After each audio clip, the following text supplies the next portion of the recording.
The strategist's mastermind plot to challenge the unseen powers, uniting rebels disguised by masks in an uncertain place and moment, where loyalties are tested, humanity is laid bare, and the line between justice and rebellion blurs in a high-stakes gamble for freedom.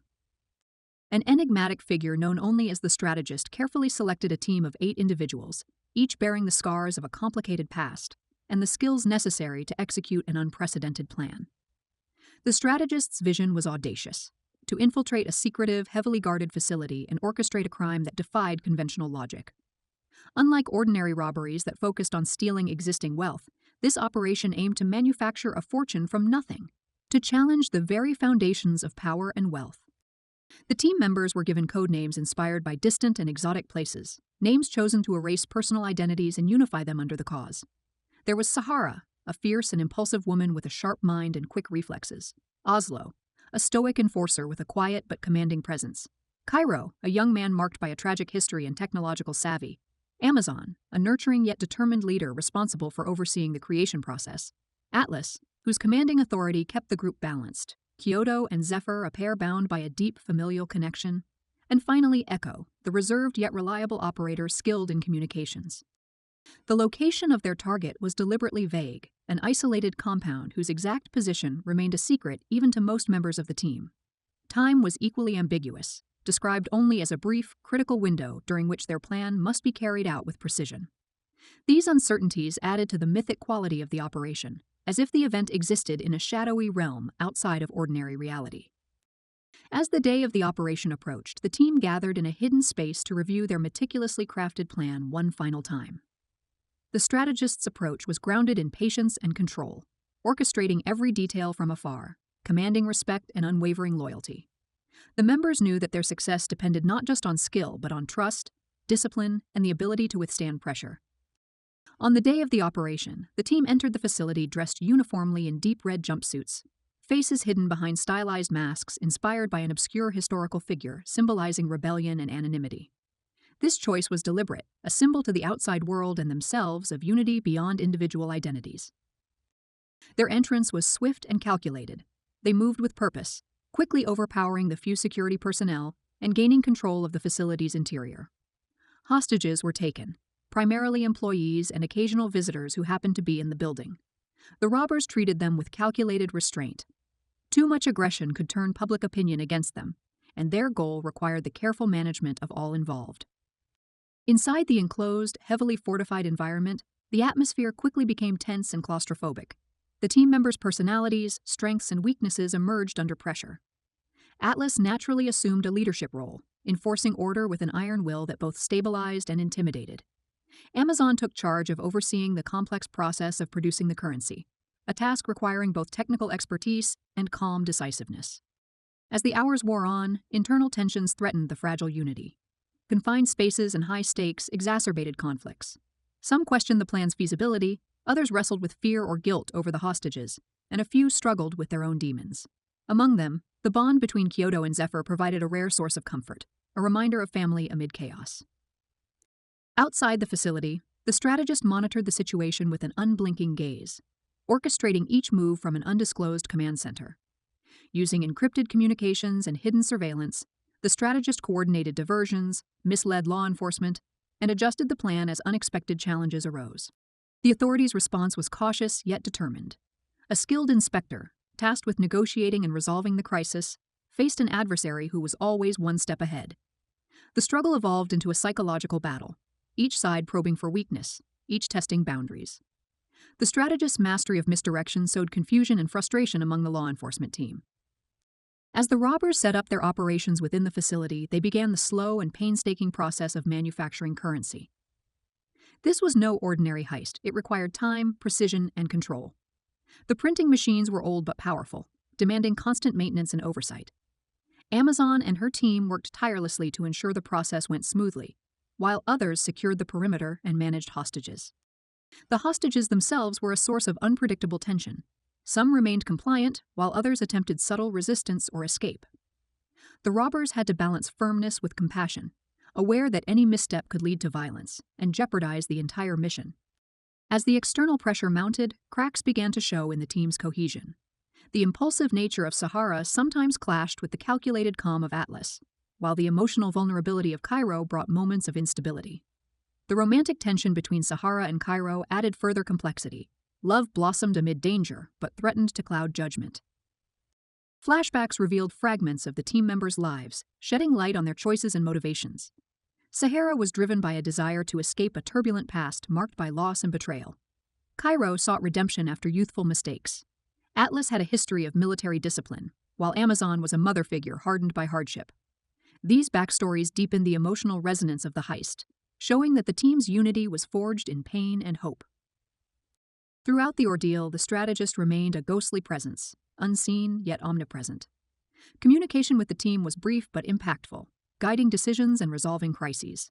Outside, the authorities grew desperate, deploying increasingly aggressive tactics and attempting to exploit any perceived weakness. The situation reached critical moments when hostages attempted to resist or escape, forcing the robbers to act swiftly. The fragile balance between control and chaos was constantly tested. Every decision carried the weight of potential catastrophe. The broader public began to take notice of the unfolding drama. Media coverage portrayed the robbers in a complex light, not mere criminals, but rebels challenging a corrupt system. Sympathy grew for the heist as an act of defiance against inequality and injustice. This shift complicated the authorities' task, as public opinion pressured for a peaceful resolution. Days passed in a blur of tension, strategy, and survival. The printing operation advanced steadily, inching toward the ultimate goal, but the uncertainty of what awaited outside hung heavy over everyone. The story of this heist was not merely about money or crime. It was a microcosm of struggle, the clash between power and resistance, order and chaos, and law and rebellion. Each member of the team carried the weight of their past and the hope for a different future. As the first half of the operation concluded, the team faced new challenges that threatened to unravel their careful planning. Trust was tested, alliances strained, and the stakes grew higher with every passing moment. The tension inside the facility intensified as the team pushed forward, their resolve tested by both internal discord and external threats. The production of currency neared completion, but the challenges multiplied. The robbers had successfully navigated many dangers, but the strain of confinement, danger, and uncertainty began to weigh heavily on their minds and spirits. Some hostages grew restless, their desperation simmering beneath the surface. Attempts to resist or escape forced the robbers into increasingly difficult decisions.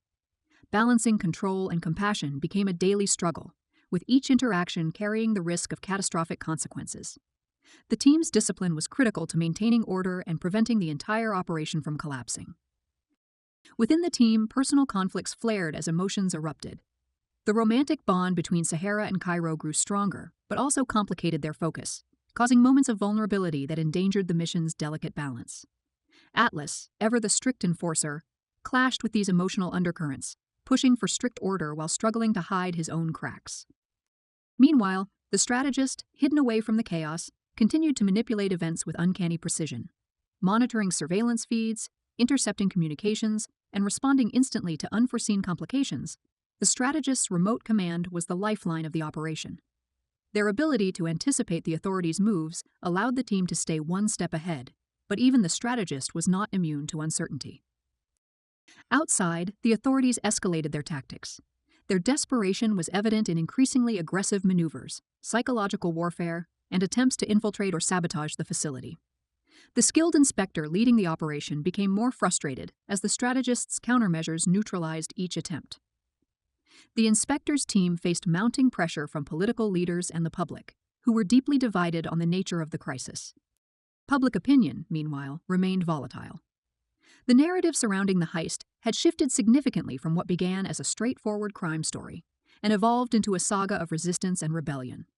The robbers were seen by many as symbols of defiance against an unjust system, galvanizing support from unexpected quarters.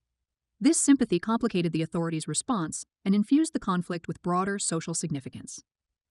Inside the facility, cracks in the team's cohesion widened. Trust became a scarce commodity as paranoia crept in, fueled by fear, exhaustion, and the relentless pressure. A critical betrayal emerged, shaking the team's foundation and forcing them to confront the possibility that their carefully constructed plan could fail from within. Despite this, the team fought to maintain unity. Moments of solidarity appeared amid the chaos, acts of courage, sacrifice, and tenderness that revealed their shared humanity beneath the masks and uniforms. Amazon, in particular, became a pillar of strength, rallying the group and preserving morale, even as hope flickered. As the deadline for completing the currency printing approached, the operation entered its most perilous phase. The team had to prepare for escape, anticipating that law enforcement would attempt a final assault. The strategist devised complex contingency plans involving hidden passages, secret rendezvous points, and diversion tactics designed to ensure as many survivors as possible. The final moments inside the facility were a whirlwind of action and tension. The team faced unexpected confrontations with security reinforcements and frantic efforts to control panicked hostages. Every decision was made under immense pressure, where one mistake could mean disaster. Outside, the authorities launched a full-scale breach attempt. The conflict escalated into chaos with gunfire, explosions, and desperate maneuvers. The inspector found themselves confronted not only by the robbers, but also by the shifting tide of public opinion and political fallout. The lines between right and wrong blurred, and the consequences of the crisis extended far beyond the physical battle. Amidst the turmoil, the strategist's master plan unfolded with moments of brilliance and near failure. The escape routes were activated, and the team split into carefully coordinated groups. Each member faced their own trials. Some met with sacrifice, others with unexpected survival. The final scenes were marked by uncertainty and loss. Not all would escape unscathed. The bonds forged in fire were tested to their limits, and the cost of rebellion became painfully clear. The robbers' fate hung in the balance, as did the question of whether their audacious gamble had truly changed anything. The story ended not with a neat resolution, but with a complex, open-ended reflection on resistance, sacrifice, and the human desire for freedom. The uncertain location and timing of the events lent the narrative a timeless quality that was not simply a tale of crime, but a universal saga of struggle against power. In the aftermath, the world outside grappled with the legacy of the heist. Some hailed the robbers as heroes who dared to defy injustice, others condemned them as criminals who endangered innocent lives. The strategist, whose true identity remained a mystery, vanished into the shadows, leaving behind questions and inspiration. The story's enduring power lay in its exploration of human nature, the fragility of trust, the complexities of loyalty, and the consequences of choices made under extraordinary circumstances. It asked whether rebellion against an unjust system was ever justified, and what price must be paid for such defiance.